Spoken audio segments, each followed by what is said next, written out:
আমরা আমাদের গাছের নারকেল, দোমালা, ডাব, নারকেল বেশি হয়েছে। দেখো, আজকে ভাদ্র মাসে গাছ ঝোড়ানোর কথা, সেখানে গাছ ঝোড়াতে পারিনি, ওনাদের পাওয়া যায়নি।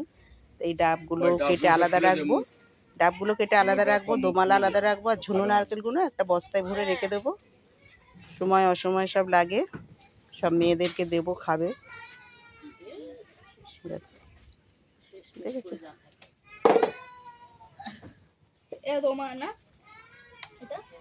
এই যে আমাদের নারকেল গাছ, আম গাছ একসাথে, দেখো বিশাল লম্বা নারকেল গাছ। কাজ কত বেড়ে গেল, আমাদের কাজ কত বেড়ে গেল। নারকেল পাতাগুলো চাষতে হবে, ওই যে কত নারকেল পাতা সব। এখন আমার স্নান হয়ে গেছে, এবার আমি পুজোয় বসবো। তার মধ্যে গাছ ঝোড়ানো হয়ে গেল, নারকেলগুলোও সামলাতে হবে। তা চলো আমি এখন পুজো দিয়ে নিই। আমরা ভীষণ খুশি, আমাদের কর্তামশাই তো ভীষণ খুশি ডাব নারকেল দেখে। হ্যাঁ হ্যাঁ হ্যাঁ,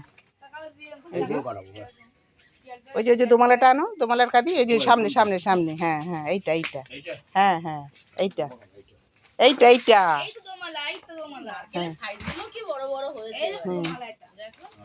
সব ওই শীত থেকে কেটে দাও।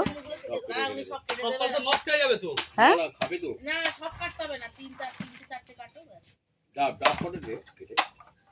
ডাব কোনগুলো গো দাদা? আর দোমালা কোনগুলো? এইগুলো?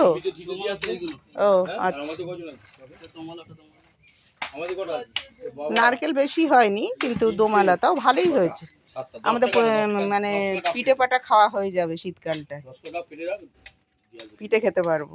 ভালোই হয়েছে, ঠিক সময় গাছ ঝুড়িয়েছি। যে ডাবগুলো আলাদা করে দিচ্ছে, কেটে দিচ্ছে মুখ। বাইরে কিনতে গেলে দাম আছে না দাদা? এক একটা পিস। হুম, অনেক নারকেলেরও দাম আছে। আমরা গাছ আছে বুঝি না, কিনে খেতে গেলে দাম আছে। চলো পুজো দেবো। গাছ ঝোড়ানো দেখালাম বন্ধুরা, এবার আমি পুজোয় বসবো। দেখো, ভগবান দর্শন করো।